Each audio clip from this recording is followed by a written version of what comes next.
Enjoy early access to ad-free episodes each week when you subscribe to Wedding Planning Podcast Premium in Apple Podcasts.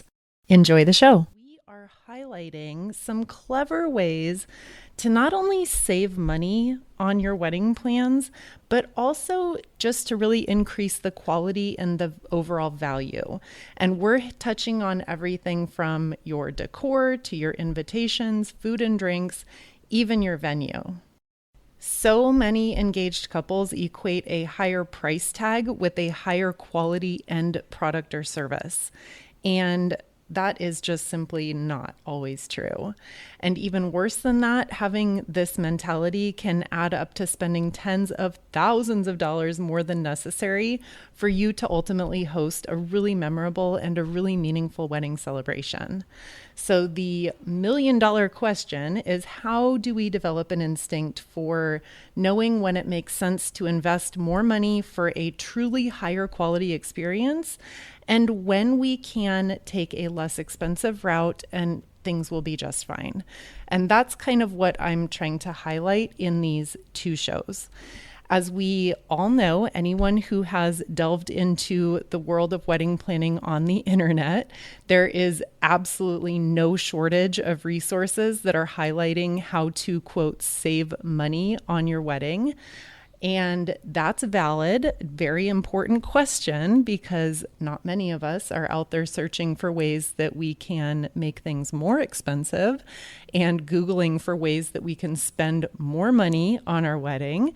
So saving money is a very important piece, but however, there are some deeper components to that. And again, we're going to really highlight increasing quality, increasing value, and a byproduct of doing those two things very oftentimes is indeed saving money, which is a great goal to have.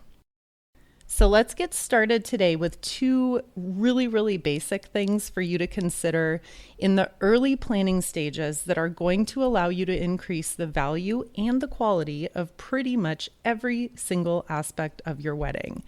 And we're going to start with cutting your guest list and keeping your guest list small. That is all fine and easier said than done and seems really simple, right? Now, I know that not everyone has the same idea or definition of a, quote, small wedding. For you, that might mean 12 people. And for someone else listening, it might mean 200 people instead of 400 people. So obviously this is all relative, and we're going to approach this keeping your guest list small. Let's approach it from two different angles. And first, I'm going to start with quality. So the overall quality of your event, I believe, is in direct relation to the number of guests who are there.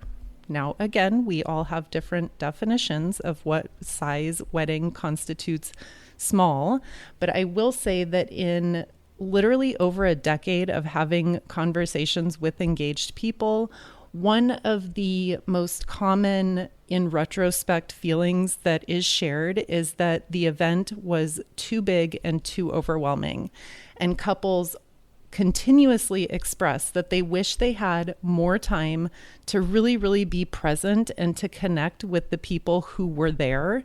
And unfortunately, in most cases, not all, but in most situations, it is not possible to have a meaningful connection point with 200 people in a room in a couple of hours.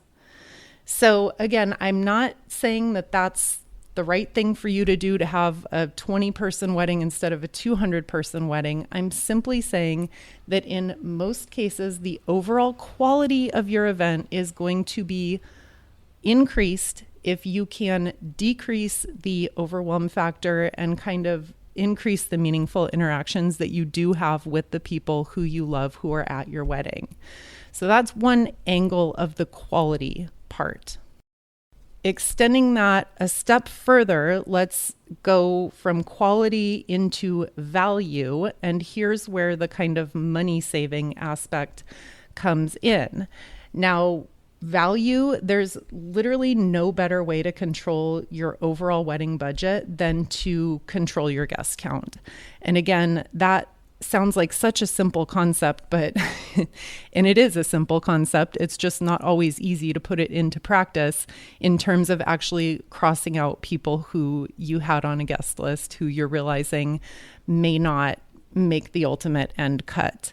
So just to put this into concrete numbers, your probably top two or two of the highest wedding expenses you're going to face overall are going to be your venue rental and your catering cost. And again, there are other things that play into that. But for right now, let's just talk about your venue and your catering cost. Now, if you're working with an all-inclusive venue and you're looking at $150 per person, then a 100-person wedding is going to cost you $15,000. I'm going to try to keep these numbers as simple as possible because I don't have a calculator in front of me. So $15,000 for 100 people. Okay, so doing my math on the fly, let's cut that down by 25%. What if you could take a look at your guest list and say, you know what, these 25 people are friends of friends or friends who we have not kept in close contact with over the years. Maybe they're former coworkers.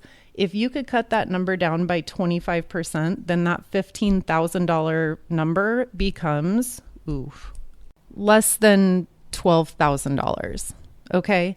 So again, I'm working with round numbers. I'm doing it off the top of my head, but the overall message here is that if you are looking for a really easy way to cut overall expenses, or maybe it's not even about cutting the overall expense, maybe it's simply about rolling that savings into a higher quality event at the end. So being able to invest more in the individual components rather than investing it in the numbers of having 150 people there instead of 100 people there. This is just a good way to control your budget, to maximize quality, to maximize value. Okay, and then moving on from your guest list, let's talk about your venue a little bit more. And specifically, I want to throw out there that if you are able to host your wedding on literally any other day but Saturday, you're going to have an opportunity to save some money, increase the quality, increase the value.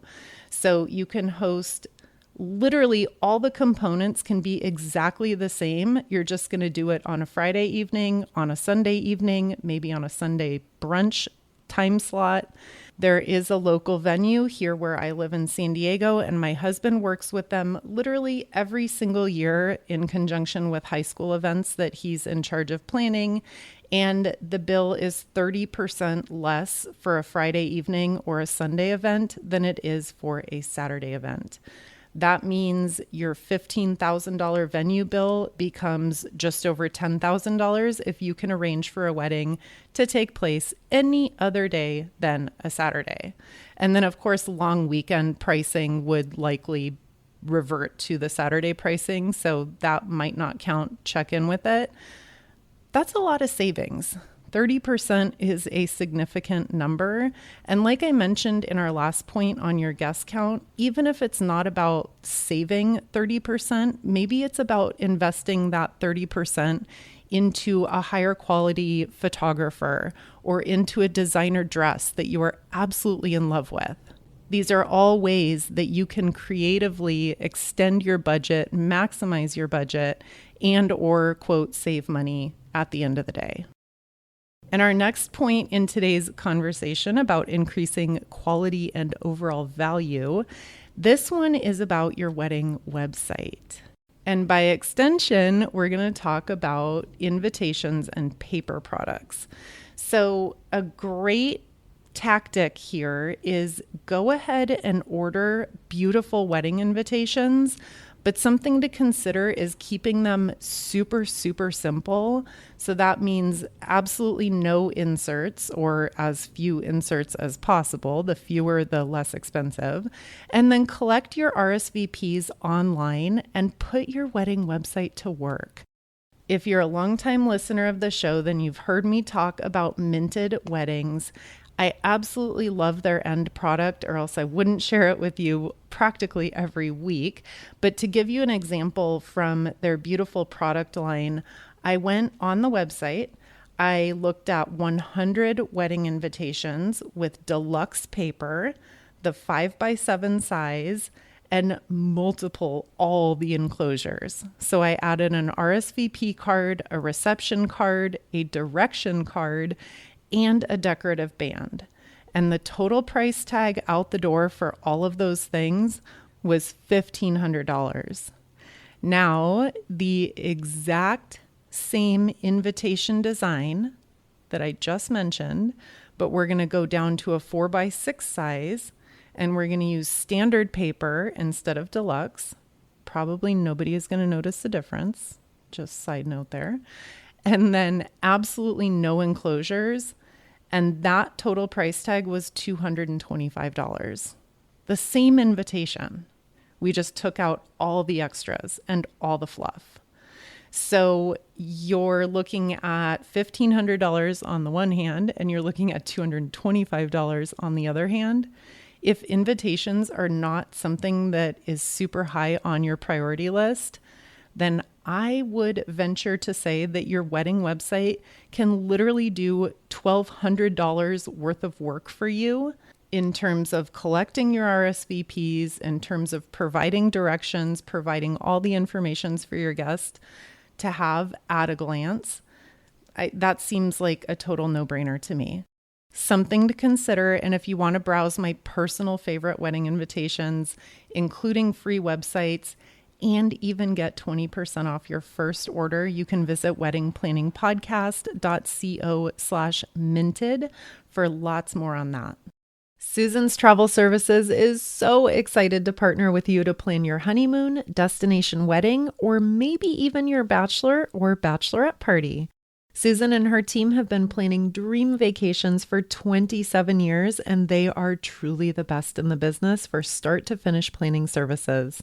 Travel and new experiences are incredibly special to me, and Susan and her team have helped me plan some unforgettable vacations, including a bachelorette party in Cabo and a family anniversary celebration in Cancun. They meticulously researched the best all-inclusive options for us based on some very specific priorities, and the professional assistance in choosing location, resort, activities, and transportation was absolutely priceless. From all-inclusive resorts in Mexico and the Caribbean, overwater bungalows in the Maldives, or that African safari that you've always dreamed of, save yourself hours of research and guesswork and let Susan and her team find you the best options for a once-in-a-lifetime vacation. Reach out to Susan and her team today by emailing info@susanstravelservices.com. And be sure to let her know that I sent you and get $50 off your final booking or $200 off your destination wedding. Her email one more time is info@susanstravelservices.com. And then next in our increasing quality and value conversation, I'm going to touch on transportation costs. The transportation piece usually comes in when couples are hosting a ceremony and a reception at two separate sites. That's one case. And the other case would be just shuttling guests from a hotel space or a central meeting space off to a reception site. So that's the other piece. And here I would like to propose, if you are early on in your engagement, I would really prioritize finding a venue that can host both your ceremony and your reception on the same spot. There are some hidden benefits to this aside of what I want to focus on here, which is the transportation. This is not only going to enhance your guest's experience by not having to shuttle between one location and another. This is also going to completely simplify every single piece of the reception and the ceremony for you in terms of planning. And the last bonus, of course, is not having to invest in a separate ceremony and a separate reception site. Now, if you are getting married in a church or a synagogue or your place of worship, I understand that it might not always be possible to host the reception and the ceremony in the same space. So this is not going to apply to everyone, but if it is an option for you, I would really, really prioritize that. Savings here in terms of being able to cut out transportation costs, that's going to vary a lot based on your wedding size and your location, but transportation can easily be an expense that's well into the thousands and multiple thousands of dollars.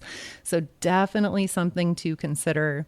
If I personally pause and think about all the fun things that you can invest money in planning a wedding, hiring shuttle buses is not at the top of my personal list. Okay, picking things back up, I have some essential food and drink tips to share with you that are going to just skyrocket the quality and the value of your event. This is really a loaded topic. There are so many creative ways to cut costs with food and drinks that I could literally devote an entire series of episodes just to that.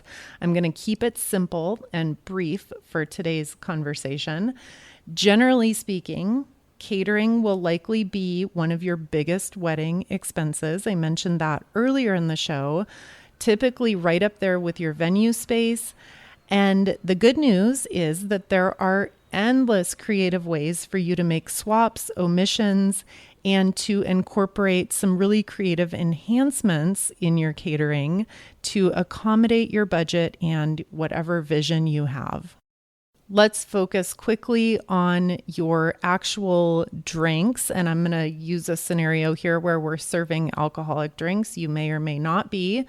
It works either way. So swap in sodas and tea if you're not doing alcohol. A huge way to increase quality and value in your reception or any other pre-party wedding event that you're hosting is to serve canned cocktails, beer, and wine that you supply from a warehouse store like Costco or Sam's Club. Now, the savings here are multi-layered. So you're going to save by not having to hire as many bartenders because cracking a can takes an awful lot less time than making a deluxe Mai Tai. You're going to avoid a ton of waste from buying a bunch of extra liquor and mixers that may or may not get used, and throw in garnishes there as well. Generally speaking, the fewer the options, the less confusion among your guests, the less expense for you, much less waste across the board, and less work for your serving team.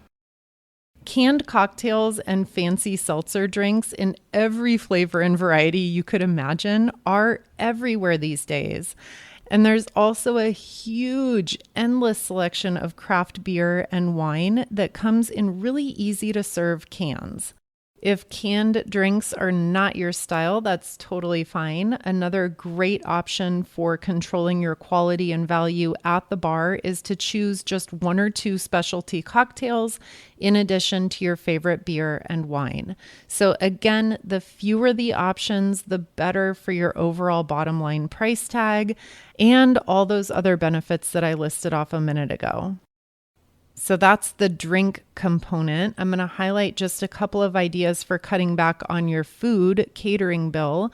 And the first is to choose a venue that will allow you to source your own catering. I know this is not an option for everyone, but prioritizing this early in your venue search can yield huge savings over being bound and obligated to use a venue's in-house caterer. And a side note, having full control over the quality, the cuisine, and the service style are all added bonuses to having the freedom to selecting your own catering team.